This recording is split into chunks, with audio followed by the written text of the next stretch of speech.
Hey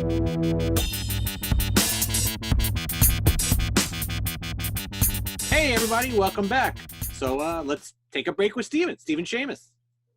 Thank you. Welcome back. Nice to see you again, Alex. We have a good show planned today. We're going to talk about some new fun stuff. Yeah. So let's get right into it. What do you got? What's up first, Alex? You know, I was going through some of my back issues and kind of looking at what stuff was going, raising prices, and you know, always I'm looking Superman 75. I always look at it. It's one of those odd book. It's one of those books that sort of is etched in your mind. I mean, when you go back through history, I do this all the time online. I'm always like checking, like, what is a Superman 75 selling for? What is a Watchmen 1 selling for? What is Dark Knight Returns 1 selling for? There's like certain key issues in your life that almost remind you of a certain time and place. It's like almost like a marker, like a milestone in your life. Like, oh yeah, Superman 75, Death of Robin, right? Yeah, Remember that? yeah. People would vote. Remember Collins. At the time, there was a call-in number and you got to decide if Robin lived or died, and the fans voted to kill Robin. Of course. Of course. And it's funny. It's like when Spider-Man 1 came out by Todd McFarlane, there are like those moments in time where it's like those events were so huge and they got picked up by national media. Man of Steel has proven to be as vulnerable as the mere mortals who've looked up to him for more than half a century. Superman died Wednesday. East Greg Agnew reports on a world without the first superhero. Superman died in edition 75. The ink and paper format that gave him life 54 years ago did away with him Wednesday. You remember them, not just like the book coming out, but you remember like opening up the cases. Yeah. You remember people coming in saying all day long, hey, I saw on the news, can I get, like, you don't even, it was funny. I worked in a retail shop at the time. You didn't even, the people walking in that had never come in before. And before they even got the words out of their mouth, you're like, oh, Death of Superman. Yeah. Okay. Yeah. Death of Robin. Right. Yeah. Right. Like, yeah. It was like you would see strangers from you'd never seen before. And before they could even get the words out of the mouth, you knew what they wanted. You know, you put a sign up saying, okay, we have the books, you know, and they want to know why it wasn't $4 cover price either. Right. Because they thought that they just printed enough to satisfy everybody in the whole world. And how come you're charging $25 when it should be $4? Yeah. Yeah. I mean, that book was, it dates me. I don't remember putting it up in the shop, but I remember going to my local as a very young man in '92 and having them like explaining like, oh, we have some left. They're a few dollars more, but we also had this black bag version. It's got some cool stuff in it. And I think to this day, anytime I find a black bag for $10 under, I just buy it. His death is proving to be a rebirth in comic book sales. The Death of Superman edition comes double-sized, free bag, with a pull-out poster and a Daily Planet obituary. I know, like, you know what it is? It's like your childhood, right? That's it's a childhood. It's like a child. So it's interesting is that we dove into it a little bit, and we found that there is, let me get this, 1, 2, 3, 4, 5, 6, 7, 8, 9, 10, 11 versions of the book, including the 2 versions we did for Ace Comic-Con back in 2017 at our Long Island inaugural show. We'll get to that in a minute. But there, even though they printed, I mean, who even knows how many millions of copies they printed of this book? At the time, there was no CGC. There was no signature series. Right. Yes, people had them. They put them in their bags. But, there's been a nostalgia lately, not just in comic books, but in sports cards. You've seen it, right? Yeah. This whole 90s nostalgia is coming back. Yeah. And even the stuff that they printed a lot of, it's almost funny. It was like they printed a lot of it. It wasn't worth a lot of money for a lot of years. And I think people said, who needs it? Let's just throw it out. It's only worth it. And then like all of a sudden it becomes popular again. It's like, we don't have it anymore. We already tossed it. It was already in the $1 bin. It was already in the $2 bin. Yep. So interesting. We went through the numbers. We found out that for whatever reason, we could not find in existence a second print newsstand. It seems like they did the regular version, which was the black bag, which went to hobby shops. Then they had the gatefold cover by Jergens, which is emblazoned in your brain. And they did a newsstand version, which the newsstand versions are much, much, much harder to get Totally. in the high grades simply because of the way they were handled back then. Remember, they went on those little spinner racks, and they were manhandled. It wasn't like a comic book shop. You took it out of the box, you put it in a bag, especially when those books came out. You put it in a bag and a backboard. On the spinner racks, forget about it. So we'll talk about the pop reports on the newsstands in a second, but for whatever reason, they just skipped over the second print. And they went right to the third and the fourth prints. Interestingly enough, today, the third and the fourth prints are among the more valuable variants simply because by the time it got to the third and the fourth print, it had already petered out. Yep. And everyone was like, I don't want a third or fourth print. That's worthless. I want the first print. Remember, like if you were anybody who bought hardcover books, anyone who collected collectible books, not just comic books, but books, first print was where it was at, right? If you didn't have a first print, it was like, forget about it. So when it comes to books and it comes to comic books, at that time, it's very different today with all the variant covers and sketch covers and whatever, where they make the second prints really, really nice.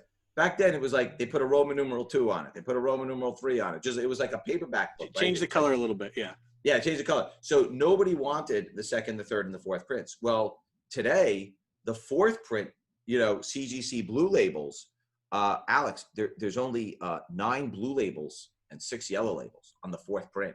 Jeez, 9/8. I think over time, right? And it's not like people are going to turn back the clock and find many copies of a fourth print. Fourth print. With the Roman numeral IV, right? And CGC does not break out the newsstand versions, but who knows out of the 9 and the 6, how many are even newsstands? It might be 0. Yeah. Might be 1. The third print, very, very low pop, 40 blue labels, 8 yellow labels. And those 8 are probably Dan Jurgens, right? Yeah. And Dan, you could find him here and there at shows. He does a few shows here. He does some shows. He does a couple of shows a year, not a lot, right? It's not like he's all over the place. So definitely. And then the second print, there's 45 blue, 11 yellows. So not a bad pop, but certainly more than the other ones. And then the regular one, the regular gatefold cover, 821 blues, 352 yellows. So there's a decent pop out there, but again, very nostalgic book. People like it. People remember the cover. Very memorable. Obviously, when it comes to the polybag ones, you had to rip it out of the polybag. Yeah. You'll remember that a lot of times on the sealed polybags, and we'll get to the ACE version in a minute, the machine slams down. Yeah, seals it. We have sort of forgotten that, right? That when you do a polybag, the lining is on the middle of the back cover and it slams down. The polybag books, a lot of them have an imprint from the printing. And if it's not flat or you can't flatten it out with pressing, or they pulled them out, you're not going to get the 98. So even though the black bags that felt like they made a zillion of them, right? Yeah. I mean, there's only 232 blue labels and 79 yellow labels. So I would even bet you, it's funny, even like the Spider-Man ones, every so often Todd McFarlane will do a signing, or, I'll see him somewhere and you pull them out and they have that same line on them, the Spider-Man polybagged ones, right? So not easy to get the polybag books in 9/8. So that's still, again, it's always a book that's on everyone's list. Fast forwarding to 2017, we run Ace Comic-Con. We had Justice League. We had Henry Cavill, hasn't done a show since. Superman. Gal Gadot, Wonder Woman. Very elusive, very tough to get. Yeah. So we had 5 members of the Justice League there, including the villain Kieran Hines, Steppenwolf. And we had created this, what kind of book could we create to commemorate the first Ace? And because Justice League had come out a week before our show, we decided that we would do a special Superman/Justice League cover of the death of Superman. Because as you remember the storyline, spoiler alert, it's a few years old already. Yeah, I think we're not going to spoil anything. Superman was resurrected. It was sort of, it was loosely based on that death of Superman storyline. Right. So having done that, DC said to us, do you want to polybag them? And we said, oh, you'll save us a ton of time of bagging and boarding. Let's just polybag them. We get them out. We start delivering the books to Greg Horn, who needed to sign them. He was at the show, did the cover. And all of a sudden, Greg is telling me, Stephen, these books have lines all over them. Yeah. They're impossible. Yeah. We had to go through cases of them to get Greg some high-end books. And we were having some of the celebrities sign the books. Yeah. So on the Virgin cover, with no trade dress, Alex, there's only one blue label 9/8 Jeez. and 30 yellow label 9/8s. And again, because Henry and Gall are very, very difficult to get at shows. Yeah. I don't know when you're going to see any more yellow labels on those. And maybe some of those could be Greg Horn too. Yeah. Yeah. And then on the regular trade dress cover, there are 0 9/8s. 0. So go into your collections. If you came to Lois, Long Island, look at your poly bags, see, maybe get it pressed, send it in. There's only 14 9/8 yellow labels. So, you know, I see those books pop up from time to time online on eBay and whatnot. And, you know, again, 14 yellow 9/8s. I don't know that there's going to be any more out there going forward. Yeah. The lines, the polybag lines. And I remember buying, you know, a few years into my Midtown career when I bought some guy's collection, and he said, "Oh, I've got cases of Spider-Man 1 and I got a case of X-Force 1. Great. They're great books. I'll always have them. They always sell them. But they're sealed cases. So when you open up, you open every single polybag, and there's the line from the front and from the back of each copy stacked on. So even if you do get a few copies of the black bags and you can open them, and I mean, they're sitting on top of each other. Those creases are bending into the books. So unless they're pulled out right after you pick them up when they came out in 92, yeah, it's going to be extremely hard to find. And then the Ace variant books, I mean, yeah, you're not going to find, they're not going to reprint them. There's not a million out there. There's no store that's selling them for a couple pieces. Like, they're gone. We only printed 3,000 copies of the regular version, and I believe 1,000 copies of the Virgin variant. So there weren't even that many copies to begin with floating out there. Right. You know, they were pretty much given out at the show, and whatever's out there is out there. Yeah, you know, I mean, how many people take them from the show and just like, oh, here, kid, have them. Here, I got this at the show. And, you know, some people that go to do, you know, go get those celebrity photos might not be into comics as much as they are the movies. So speaking of these printing flaws, I was looking at a stack of Predator 1s not too long ago, which for whatever reason have gone crazy. Mm-hmm. And the first prints, there's a printing error on it, and you can probably find them online, that a lot of them have almost like a printing streak. And, you know, you need a large enough sample size. And I was probably looking at a batch of maybe 50, 60 copies. Mm-hmm. And probably half of them had this printing mark, this printing streak on the cover. Then you start to wonder to yourself, maybe that's the reason why the 9/8s have shot up to the kind of levels they're at, because maybe so many of them had printing flaws that even just looking at a sample size, like I looked at, half the copies were damaged, I guess you would call them. Yeah. I don't think CGC will grade those 9/8s, even though it's not a damage to the cover. Yeah. But it's a printing damage. Alex, at a follow-up segment and a future show, let's bring it up. Let's talk to somebody at CGC. Yeah. Let's find out if they count that against the book, that printing smudge almost. Right. I know some of them do and some of them don't. For you. Yeah. Yeah, I'll see if I can get a copy for you. All right, what's up next, Alex? More movie news. Looks like Jackpot is actually going to be a Sony movie. Mark Guggenheim, our friend to the shows and us, is moving along with it. It's going to happen. That sort of came out of nowhere, right? Yeah, I mean, there was rumors about it. I mean, Sony always had like, oh, we're going to do multiple Venoms and Carnages and the Sinister Six and Jackpot, and everybody's like, yeah, sure. But it looks like it's moving forward enough, especially with Venom 2 happening. So what's the history of the character? What is the character? What is the historical nature of the character? So Jackpot first appeared in a free comic book day. So good luck to everybody that wants a copy of it. And you know, it's a Dan Slott character that was just, you know, one of the characters in the Amazing Spider-Man, his long run. So Alex, who is Jackpot? What does she do? So it's funny because Jackpot's first appearance, she's Sarah Earhart. And then Alana Jobson takes the role of Jackpot and then gives it back to Sarah. So the last person that owns the name Jackpot is Sarah. And that's the last time, you know, we see her. But Sarah changes her name to Alana. So it's kind of convoluted in who's Jackpot.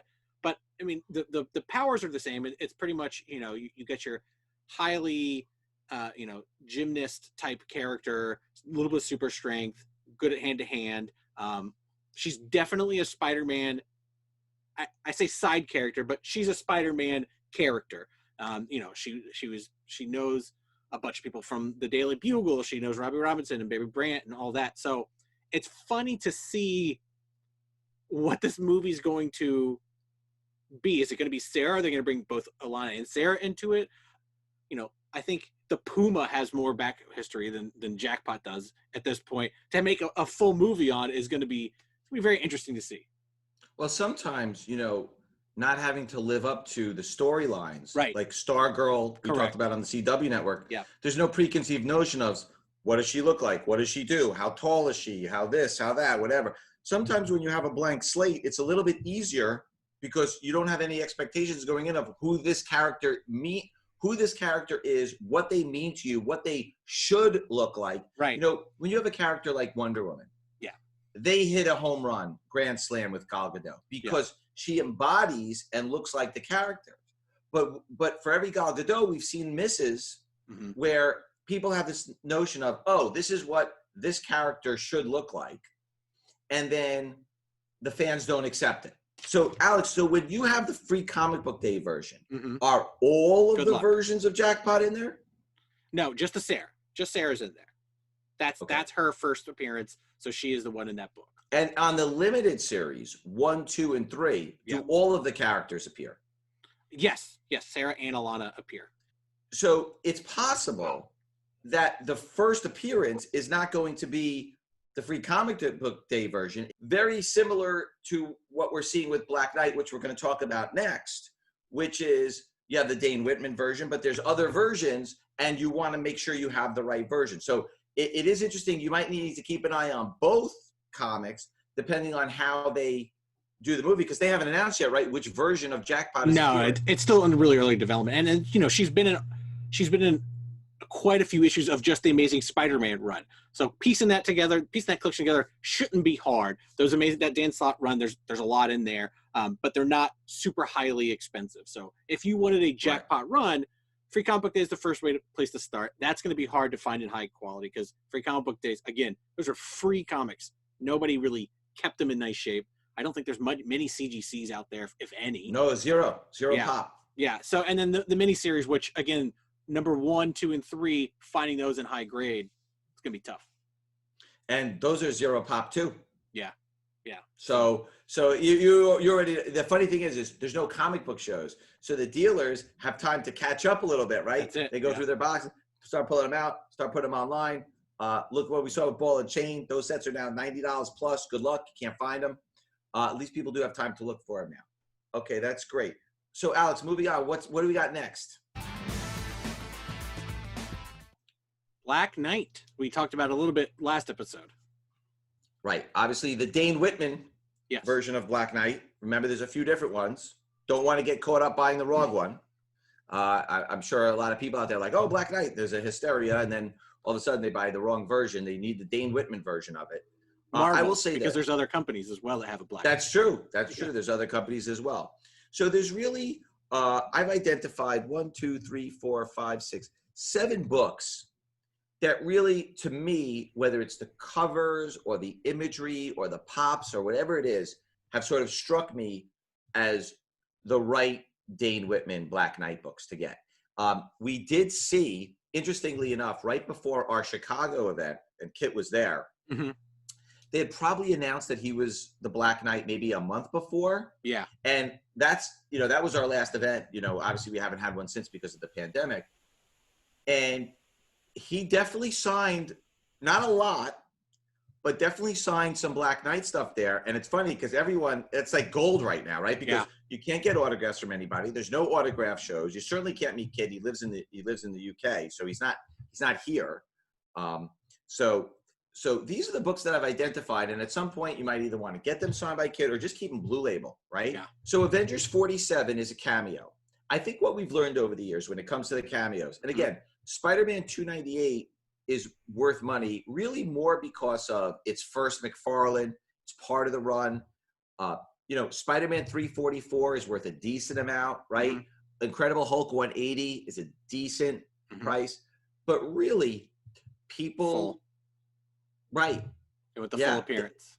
That's right. They want that full appearance. They don't want that cameo. They don't want that in the shadows. They don't want the whatever. So, you know, dollars to donuts, you are better off buying the 48, pay a few extra bucks.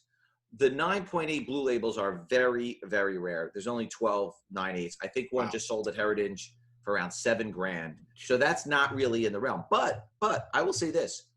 You can buy an 8.5 or 9.0, some really clean copies in the $800 to $1,000 range. One thing you need to be mindful of, Alex, when it comes to the Silver Age books and Copper Age books, is the off-white and white pages. Mm-hmm.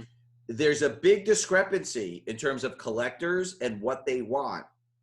So if you see a book that's 8.5 and the price is really strong, really good on it, and then you see it's off-white to white pages, but then you see a white page one, it might be $1,000 or whatever, you're better off spending the few extra bucks. Yeah. Right? Get the white pages. The collectors would prefer the eye appeal. You are starting to see in the sports card world that eye appeal is absolutely making a difference. You could have a PSA 10 and you could have another PSA 10. And depending on where you were in the printing process, you know, they could have just filled the machines with ink and you got a really bright colored, beautiful Michael Jordan rookie and it sells for $100,000. And you can have one where the colors might be 10% or 15% lighter, but the card is still perfect in every other way, and it sells for $75,000 or $80,000. I mean, there are those kind of discrepancies when it comes to eye appeal. So do yourself a favor, get white pages, not off-white pages, because it's only an incremental difference right now today. Right. The next book is that, and these are the books we remember, the foil covers from the 90s, right? We remember all the foils and the hollow foil. And all. This was like the foil cover. Like the whole thing is foil. Cover. It's not just a part. Avengers 363. Yeah. It's kind of hard to make out that it is the Black Knight. Yeah. Great cover. Cardboard. Yeah. Right. Great cover. Not expensive right now. 43 blue label 9/8. Again, they did print a lot of copies of the book back in the day, because remember when they said it's going to be a foil cover, every collector's edition, every store ordered extra copies of those. But remember, as you got away from the era where they printed a lot, people did blow them out at 50 cents and $1, so they're not like circulating anymore in high grade. And certainly nobody was collecting Black Knight, you know, the day before they announced Kit Harington. Yeah. No, I was at a show that weekend that they announced it on Saturday, and you texted me, and I went to the first comic dealer. I was like, "Hey, do you guys have any Black Knights?" He's like, "Oh no, we don't have any. We don't have any right now." Because people were pulling them off the walls, right. baking them until they could flip them for more money. So right, 100%. And then the next one is the Modern Templar #1, the action figure variant. It's great. I like those action. I like what John Christopher has done with them. Yeah. I think they're very clever. Yeah. I think they're very unique. We'll see if they hold up over time. Yeah.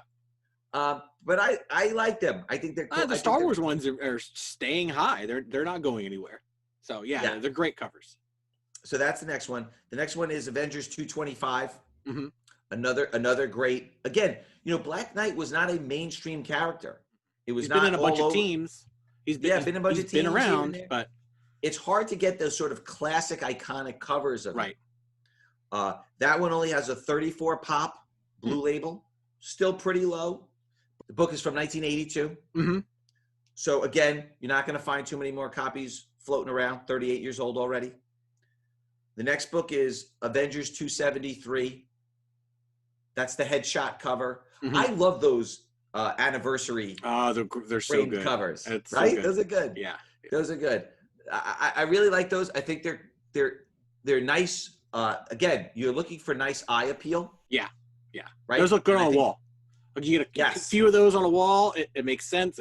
You know, it's funny when you think back and when those books came out. It always seemed so special at the time, right? Like, oh my God, they put this really nice anniversary frame, right? When those books came into the comic shop, you're like, oh wow, it's got a nice frame around it. Like, it really did. Look, it did. That was marketing back in the day. Yeah, and it worked. It did work. It got me. Yeah. The last one, which is an interesting one, is when Marvel and Malibu did the Ultraverse crossovers. Right. And they used the Black Knight heavily in that crossover. And there's one cover, which is my favorite one, which is the Ultra Force #8 cover with Black Knight on it. There is a 0 pop on that book. Yeah. Who would be sending an Ultra Force number 8? Yeah. By the way, where do you even find that book? You don't. They don't bring those to shows anymore. I promise you that. That's eBay mixed. That's mystery bag material. So raw copies are cheap, but again, it's a mixed bag. You're going to get a VF, you're going to get a near mint. What are you going to get, right? So again, I think that's going to be a book. So we're listing some books here for you that are not expensive, very low pop. When the film hits, if you're hiring Kit Harington, it's going to be a good role. Yeah. It's going to be a good role. He's big time actor. Game of Thrones, #1, TV series of all time, ratings wise. So, I think those are books to keep an eye on. There's not a lot of them out there. So that's what I would take a look at. Do we have anything else for today, Alex? I think that's it, right? That wraps us up. We got it. We pulled it. We pulled them off. Yeah, we're good to go. Great. Well, thank you again. It's been a pleasure. Always a pleasure. And yes, sir. We'll see you next time. Thanks, guys.